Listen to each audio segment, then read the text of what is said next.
And that's what we're talking about in this. We're talking about particular parts of life, this case, Bacon County, Georgia, is it's all of a piece.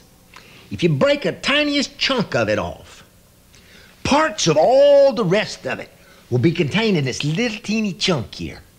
Little teeny chunk will have smokehouse smoke in it. And it'll have making lye soap in it. Or somebody that knows how to do it and could tell you and talk to you, and you'd find it entertaining and wonderful that people actually made their soap. Yeah, we made our soap. Or it has in it the fact that as brutal as our landscape may appear to all the other people, as brutal as our landscape may appear to them, it's our landscape and it doesn't appear brutal to us. It appears lovely.